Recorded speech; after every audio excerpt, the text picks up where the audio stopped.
तो चलिए बच्चों, आज हम पढ़ेंगे क्लास 9th की इकोनॉमिक्स का chapter number 2 people as resource. इस चैप्टर के पार्ट 1 में हम पहले ही पढ़ चुके हैं कि कैसे जो है ह्यूमन एक कन्वीनियंट रिसोर्स है हमारे सोसाइटी के लिए, और कैसे हमारी जो गवर्नमेंट है वो जानती है कि जो ये ह्यूमन रिसोर्स है वो सबसे ज़्यादा इम्पॉर्टेंट है हमारी सोसाइटी के लिए, और यही सबसे ज़्यादा यूज़फुल है हमारी इकोनॉमी को बढ़ाने में। ठीक है, इसीलिए इसी चीज़ को ध्यान में रखते हुए जो हमारी गवर्नमेंट है उसने हमारे जो ह्यूमन रिसोर्स हैं, लोग हैं, उनके ऊपर इन्वेस्टमेंट करना चालू कर दिया है, ताकि उनकी अगर एजुकेशन सिस्टम अच्छी होगी तभी वो अच्छी अर्निंग कर पाएंगे, ज़्यादा काम कर पाएंगे। उन्हें ट्रेनिंग देनी शुरू कर दी है और डिफरेंट जगह पे हॉस्पिटल्स को खुलवा दिए ताकि जो लोग हैं वो हेल्दी रहे। अगर वो हेल्दी रहेंगे तो एफिशिएंटली वर्क करेंगे। फॉर एग्ज़ाम्पल, कोई भी हेल्दी इंसान है वो अच्छे से वर्क कर पाता है, वो कम से कम 10-12 घंटे काम कर लेगा। लेकिन जो अनहेल्दी इंसान है वो उसे बार बार काम करने में परेशानी होगी, उसका कंसंट्रेशन नहीं लग पाएगा, तो वो कम काम करेगा और ज़्यादा टाइम में करेगा। ठीक है, अब यहाँ पर हमें ये सब बताया गया है कि इकोनॉमिक एक्टिविटीज़ के बारे में। प्राइमरी एक्टिविटी क्या होती है, सेकेंडरी एक्टिविटी क्या होती है, टर्शरी एक्टिविटीज़ क्या होती है। कुछ यहाँ पर टर्म्स है जैसे कि मार्केट एक्टिविटीज़ क्या होती है, नॉन मार्केट एक्टिविटीज़ क्या होती है। अब हम ये देखते हैं क्वालिटी ऑफ पॉपुलेशन। पॉपुलेशन की दो क्वालिटी होनी चाहिए। पहला, एजुकेशन उसमें अच्छी होनी चाहिए, एजुकेशन सिस्टम अच्छा होगा तभी अच्छी पॉपुलेशन होगी। ठीक है, और दूसरा जो पॉपुलेशन है उसकी हेल्थ अच्छी होनी चाहिए। तो फर्स्ट थी हमारी एजुकेशन। हमारी एजुकेशन पे हमारी गवर्नमेंट ने बहुत ज़्यादा ध्यान दिया था। गवर्नमेंट ने जो है बहुत ज़्यादा इन्वेस्टमेंट करा था हमारे ऊपर। गवर्नमेंट जो है स्कूल्स में मिड डे मील भी प्रोवाइड करवाती थी ताकि जो बच्चे हैं वो स्कूल जाएँ और पढ़ें। ठीक है, हम देखते हैं कि जो हमारी गवर्नमेंट है उसने फर्स्ट प्लान में 151 करोड़ इन्वेस्ट किया था, और फिर सेकंड बार में 10th प्लान में 43,825 करोड़ इन्वेस्ट किया था। तो आप देख सकते हैं कि हमारी गवर्नमेंट जो है कितना ध्यान देती है हमारी एजुकेशन पे, और कितना उसने इन्वेस्टमेंट बढ़ा दी हमारी एजुकेशन के लिए। ठीक है, तो हम आज पढ़ेंगे हेल्थ। सेकंड जो क्वालिटी है पॉपुलेशन की उसके बारे में पढ़ेंगे, हेल्थ। ये हमारी जो हेल्थ सिस्टम है वो कैसी है और वो कैसे अफेक्ट करती है हमारी पॉपुलेशन की क्वालिटी को। ठीक है, तो हम स्टार्ट करते हैं। A healthy person can fully realise his potential and can be an asset for the economy. क्या होता है, कोई हेल्दी इंसान है तो वो अपनी पोटेंशियल को फुली रियलाइज़ कर सकता है। मीन्स कि कोई हेल्दी इंसान है तो वो ज़्यादा काम कर सकता है, जितनी उसके अंदर पोटेंशियल उतना भी, और उससे थोड़ा ज़्यादा भी काम कर सकता है। और अगर वो ज़्यादा काम करेगा, अच्छे से काम करेगा, तो कंसंट्रेशन लगा कर काम करेगा, तो ज़्यादा पैसे कमाएगा, उसकी ज़्यादा अर्निंग होगी, और तो जो इकोनॉमी है हमारी कंट्री की वो ज़्यादा बढ़ेगी। और जबकि an unhealthy person shall not be able to realise his potential and can be a liability for the economy. और जो एक अनहेल्दी इंसान है उसे अपनी पोटेंशियल की रियलाइज़ नहीं होगी, वो जो है ढंग से काम नहीं कर पाएगा, तो वो इकोनॉमी में इतना सपोर्ट नहीं करेगा। फॉर एग्ज़ाम्पल, जो हेल्दी इंसान है वो अगर 12 घंटे काम कर लेगा एफिशिएंटली, क्योंकि वो कंसंट्रेशन ज़्यादा लगा सकता है, ज़्यादा ध्यान से, ज़्यादा मन से काम करेगा। ठीक है, तो वो ज़्यादा काम करेगा और ज़्यादा कमाएगा। और वहीं पर कोई एक बीमार इंसान है तो वो हमेशा ही बीमार फील करेगा, और वो उसका ध्यान नहीं लग पाएगा, उसे हमेशा बीमारी फील होती रहेगी, और वो कम काम कर पाएगा, जिसकी वजह से उसका काम जो है, कई बार ऐसा हो सकता है कि उसका काम अच्छा ना हो या फिर यूज़फुल ना हो, तो इसीलिए वो जो है कम कंट्रीब्यूट करेगा इकोनॉमी के लिए। ठीक है, the national health policy of India is aimed toward improving access to health services and improving nutrition specially among the under privilege class. ये जो हमारी नेशनल हेल्थ पॉलिसी थी, ठीक है, ये जो है ये बेस थी कि हमारा जो हेल्थ सिस्टम है वो इम्प्रूव होना चाहिए, जो कंट्री के जो न्यूट्रिशन प्रॉब्लम है वो इम्प्रूव होनी चाहिए, लोगों को अच्छा न्यूट्रिशन लेना चाहिए, जिसकी वजह से हमारी जो है हेल्थ सिस्टम अच्छी होगी। ठीक है, the government health system is compose of many tiers of hospital.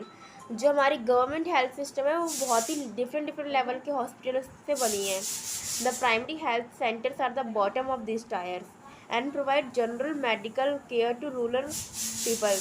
First tier हमारी प्राइमरी हेल्थ केयर, जो हेल्थ सेंटर, जो प्राइमरी हेल्थ सेंटर है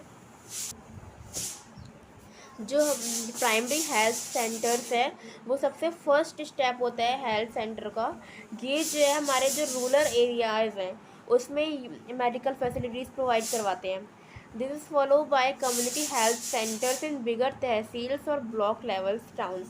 the district hospitals are at district level. ये जो हमारा प्राइमरी हेल्थ सेंटर है वो rural areas में होते हैं, बहुत ही छोटे लेवल पे होते हैं। ठीक है, यहाँ पर छोटी मोटी बीमारियों का इलाज होता है जैसे कि बुखार, पेट दर्द, सिर दर्द। ठीक है, लेकिन जो हमारे तहसील या फिर ब्लॉक लेवल पे होते हैं, डिस्ट्रिक्ट लेवल पे होते हैं, डिस्ट्रिक्ट हॉस्पिटल्स कहलाते हैं, उसमें थोड़ी बड़ी बीमारियों का इलाज होना शुरू हो जाता है। जैसे कि एक्सरेज होता है, उसमें MRI होते हैं, छोटी मोटी टेस्टिंग होती है। ठीक है, further medical colleges are present in major cities where doctor of all specialities are present. जो हमारे शहर है, हमारी सिटीज़ होती हैं जैसे कि दिल्ली, मुंबई, यहाँ पर बड़े बड़े हॉस्पिटल्स प्रेजेंट हैं, मेडिकल कॉलेज प्रेजेंट हैं, जिसकी वजह से यहाँ पर लोग जो एजुकेटेड है, बहुत सारे लोग डॉक्टर की पढ़ाई कर रहे हैं।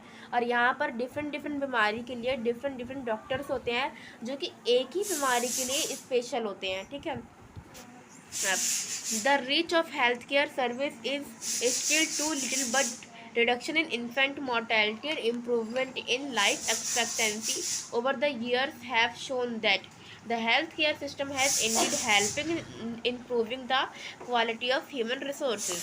क्या होता है कि ये जो हमारे हेल्थ केयर सर्विसेज हैं इन तक लोग तो बहुत कम पहुंच पा रहे हैं, लेकिन ये देखा गया कि जो इन्फेंट मोर्टेलिटी रेट है, इन्फेंट मोर्टेलिटी रेट का मतलब क्या होता है कि जैसे कि कोई बच्चा पैदा हुआ तो कुपोषण की वजह से या फिर उसे इलाज ना मिल पाने की वजह से वो बच्चे जो हैं तुरंत ही मर जाते हैं।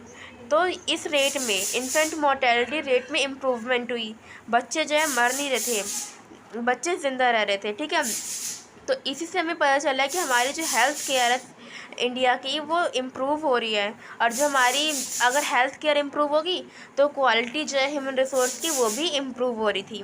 ठीक है, तो यहाँ पर हमें दिए गए हैं कि डिफरेंट टाइम में कितनी हेल्थ जो सिस्टम है वो इम्प्रूव हुआ। ठीक है, हम देखते हैं health infrastructure. SC PHC CHC 1951 में डिस्पेंसरीज और हॉस्पिटल थे हमारे 9,209। 1981 में वो बढ़कर 23,555 हो गए। आप देख सकते हैं कि 1951 से 81 में कितना ही ज़्यादा इम्प्रूवमेंट हुआ है, कितनी ज़्यादा डिस्पेंसरीज और हॉस्पिटल खुले हैं। तो इससे हमें अंदाज़ा लग जाएगा कि कितनी ज़्यादा इम्प्रूवमेंट हुई है हमारी हेल्थ सिस्टम में। ठीक है, फिर 1981 से 2001 तक हमारी जो डिस्पेंसरीज थी वो 23,555 से बढ़कर 43,322 तक हो गई। बेड जो हमारे जो डॉक्टर थे 1951 में 61,800 थे, फिर 1981 में 2,68,700 हो गए, फिर 2001 में 5,03,900 हो गए। ठीक है, तो ऐसे ही बहुत सारे एग्जाम्पल्स दे रखे हैं, आप इन्हें देख सकते हैं और अंदाज़ा लगा सकते हैं कि डिफरेंट टाइम में जैसे जैसे टाइम बढ़ता गया वैसे वैसे जो हमारी गवर्नमेंट है उसने हमारी हेल्थ पे कितना ध्यान दिया और हेल्थ फैसिलिटीज़ को इतना इम्प्रूव कर दिया कि जो हॉस्पिटल्स हैं वो बढ़ने लगे। अब तो चलिए यहाँ पर हम कुछ टर्म्स के बारे में देखते हैं, उनके फुल फॉर्म्स को देखते हैं। पहला है हमारा SC की मीनिंग होती है सब सेंटर। सेकेंड है हमारा PHC का मतलब होता है प्राइमरी हेल्थ सेंटर। थर्ड है हमारा CHC होता है कम्युनिटी हेल्थ सेंटर, जो कि पूरी कम्युनिटी यानी कि समुदाय के लोगों के लिए होता है। ठीक है, तो हम आगे देखते हैं। अब अनएम्प्लॉयमेंट हमारा क्या होता है? When a person is actively seeking a job but is unable to get job employed, he is called an unemployed person। अब हमारी अनएम्प्लॉयमेंट क्या होती है? अनएम्प्लॉयमेंट हमारी वो कंडीशन है जब कोई इंसान जॉब ढूंढ रहा हो, किसी इंसान को जॉब की ज़रूरत हो लेकिन फिर भी उसे जॉब नहीं मिल पा रही है, तो ये अनएम्प्लॉयमेंट होती है। हिंदी में इसे बेरोजगारी कहते हैं। ठीक है, people in the working age 15 to 59 years only can be termed unemployed if any one of them is without a gainful employment। वो लोग जो कि 15 से 15 to 59 ईयर्स तक होते हैं, सिर्फ यही अनएम्प्लॉयमेंट के अंदर आएंगे, सिर्फ यही बेरोज़गार होते हैं। क्योंकि 15 से नीचे वाले जो होते हैं बच्चे होते हैं, ठीक है, तो वो चाइल्ड लेबर कहलाएगा। और 60 से ऊपर वाले वृद्धावस्था होते हैं, ठीक है, तो वो भी अनएम्प्लॉयमेंट पे नहीं आएंगे, ठीक है। अब हम पढ़ते हैं additionally if a person voluntarily doesn't want to work he can not be termed as unemployment. अब अनएम्प्लॉयमेंट हमारी ये तो नहीं होती है, कोई अगर कोई इंसान है वो काम ही नहीं करना चाहता, वो कोई जॉब ही नहीं ढूंढ रहा और ना ही वो चाहता है कि उसे कोई जॉब मिले, मीन्स वो जॉब नहीं करना चाहता, तो वो अनएम्प्लॉयमेंट ही होगा। क्योंकि अनएम्प्लॉयमेंट हमारा होता है कि कोई इंसान जॉब ढूंढ रहा है, जॉब करना चाहता है, उसे ज़रूरत है लेकिन उसे जॉब नहीं मिल रही, ठीक है। बेरोजगारी। अब हम देखते हैं सीजनल अनएम्प्लॉयमेंट। सीजनल अनएम्प्लॉयमेंट का मतलब है कि जो सीज़न वाइज अनएम्प्लॉयमेंट होती है, सीज़न जैसे जैसे सीज़न बदलते हैं वैसे वैसे बेरोज़गारी होती है, ठीक है। ये जो अनएम्प्लॉयमेंट होती है वो हमारे गांव के एरियाज़ में मेनली होती है, क्योंकि वहाँ पर क्या होता है, किसी सीज़न में गेहूँ काटने के लिए वहाँ पर लोग चाहिए, तो उन्हें काम मिल गया, तो वो अनएम्प्लॉयड नहीं रह गए, वो बेरोज़गार नहीं रह गए। लेकिन जब गेहूँ का सीज़न चला गया, दूसरा सीज़न आया, तब वो अनएम्प्लॉय हो गए। जैसे कि मार्च में अगर गेहूँ कटा, तो मार्च में लोगों को रख लिया गया, तो उन्हें काम मिल गया, तो उन रोज़गार उन्हें मिल गया। लेकिन फिर वही अगर वो अप्रैल में देखेंगे और अप्रैल में हम उन लोगों को देखें तो वो बेरोज़गार हो गए, क्योंकि ठीक है। तो हम पढ़ते हैं this type of unemployment is more prevalent in rural areas. ये अनएम्प्लॉयमेंट जो है रूरल एरियाज़ में होती है मेनली।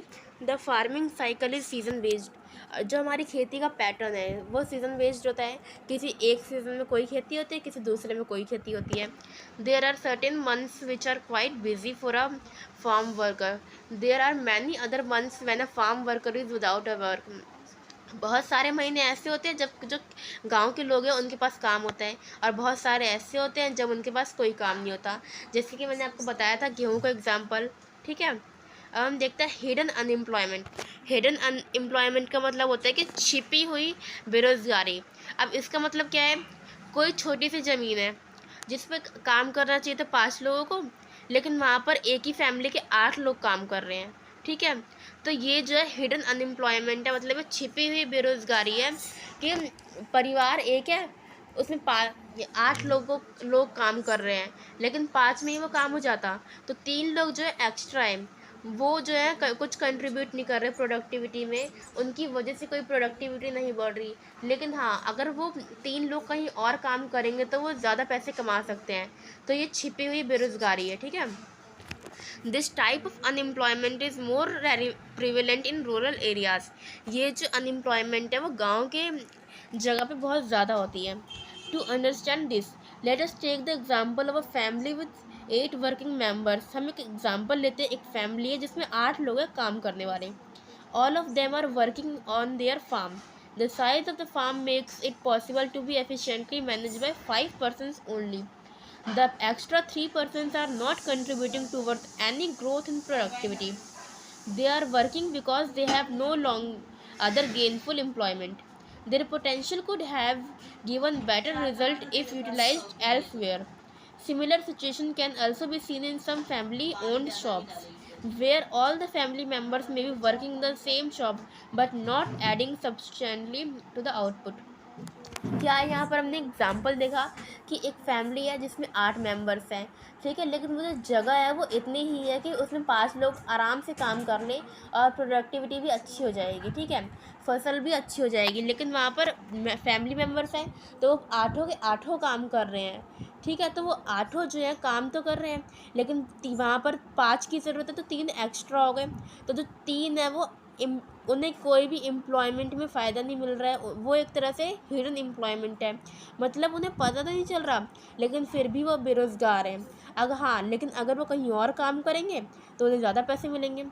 इसी तरह क्या होता है, जो जिन लोगों की खुद की दुकान है, शॉप्स हैं, वो भी सारे फैमिली मेम्बर एक ही शॉप में लगे रहते हैं, भले ही उनकी ज़रूरत ना हो। अगर वो वही काम दूसरी शॉप में जाकर करे, दूसरी जगह पर कहीं नौकरी कर ले, तो उन्हें सैलरी मिलेगी और वो ज़्यादा कमा पाएंगे, आउटपुट उन्हें ज़्यादा मिलेगा, ठीक है। तो हमने हिडन अनएम्प्लॉयमेंट पढ़ ली। अब हम पढ़ते हैं एजुकेटेड अनएम्प्लॉयड। मतलब जो पढ़े लिखे बेरोजगार हैं उनके बारे में। The problem of unemployment among the educated youth is very high in urban areas. शहरी जगह पे जैसे कि बड़े बड़े शहरों में जो पढ़े लिखे लोग हैं उन्हें उनमें बेरोज़गारी की प्रॉब्लम बहुत ज़्यादा है। लोग बहुत पढ़े लिखे होते हैं, ज़्यादा से ज़्यादा लोग पढ़े लिखे होते हैं और नौकरी जो है बहुत ही कम अवेलेबल होती है, तो कम लोगों को मिल पाती है। Nowadays, even highly educated youths like graduate and post graduate are unable to find a job। आजकल क्या होता है, चाहे इंसान जो है कितना भी पढ़ा लिखा हो, चाहे उसने ग्रेजुएशन करी हो, पोस्ट ग्रेजुएशन करी हो, कोई कोर्स करा हो, डिप्लोमा करा हो, लेकिन फिर भी उन्हें जॉब नहीं मिलती। ठीक है। Some analysts suggest that most of the highly educated youth don't possess employability, but most of the analysts say that it is because of demand supply gap। क्या होता है कि लोगों को अब जॉब क्यों नहीं मिल पाती। हर कोई ये जॉब करना तो चाहता है, लेकिन जॉब्स जो है इतनी अवेलेबल ही नहीं होती। हमारे शहर देश में एम्प्लॉयमेंट इतनी है ही नहीं कि लोगों को जॉब मिल पाए। अपॉर्चुनिटीज़ इतनी होती ही नहीं है, वैकेंसीज इतनी निकलती ही नहीं है। हमारी गवर्नमेंट इतनी वैकेंसी नहीं निकालती कि हर कोई जॉब के लिए सिलेक्ट हो जाए। 100 वैकेंसी निकलती है एक टाइम में, तो मुश्किल से 10 लोगों को जॉब मिल पाती है। ठीक है। तो कई लोग तो इसीलिए बेरोज़गार होते हैं क्योंकि अपॉर्चुनिटी नहीं होती कि वो काम कर सके। ठीक है। While many technically qualified people are unemployed, there are many jobs remaining vacant because of lack properly trained persons. अब क्या होता है, कहीं बहुत सारी ऐसी जगह हैं जहाँ पर बहुत ही पढ़े लिखे ऑफिशियल की ज़रूरत होती है, बहुत ही ट्रेंड इंसान की ज़रूरत होती है, लेकिन वो पोस्ट खाली रहती है क्योंकि लोग इतने पढ़े लिखे हैं ही नहीं, इतने ट्रेंड है ही नहीं। फॉर एग्ज़ाम्पल, एक जो न्यूरो सर्जन बहुत ही हाई पोस्ट के डॉक्टर्स होते हैं, तो उनकी वैकेंसी अगर खाली है तो कोई आम इंसान जैसे कि इंजीनियर है, टीचर है, वो तो इतना पढ़ा लिखा है नहीं कि न्यूरो सर्जन की पोस्ट पे काम कर ले। तो अनएम्प्लॉयमेंट इस तरीके की भी होती है कि जो पोस्ट हमारी खाली है, वैकेंसी जहाँ पर है, उसके लिए हमारे पास प्रॉपर ट्रेनिंग ही नहीं है। ठीक है। तो आगे हम पढ़ते हैं अफेक्ट ऑफ अनएम्प्लॉयमेंट। अब हमने पढ़ लिया कि डिफरेंट टाइप्स की अनएम्प्लॉयमेंट होती हैं, लोग क्यों अनएम्प्लॉय हैं। ठीक है। लेकिन अब हम पढ़ते हैं कि उस बेरोज़गारी का अफेक्ट क्या होता है लोगों के ऊपर। ठीक है। फर्स्ट है, unemployment can be emotionally draining on the unemployed person. जो अनएम्प्लॉयमेंट है, बेरोज़गारी है, वो जो बेरोज़गार इंसान है उसके इमोशंस को अफेक्ट करती है। ठीक है। सेकंड है, it can be a financial emotional drain on his family member. जो बेरोज़गारी है वो उस इंसान की फैमिली मेम्बर पे बहुत बड़ा प्रभाव लाती है, उन पे इमोशनली, मेंटली, फिजिकली, हर तरीके से। मीन्स अगर वो इंसान अनएम्प्लॉयमेंट है, किसी फैमिली में कोई इंसान अनएम्प्लॉयमेंट है, उसके पास कोई जॉब नहीं है, तो उसके पास कोई अर्निंग नहीं होगी।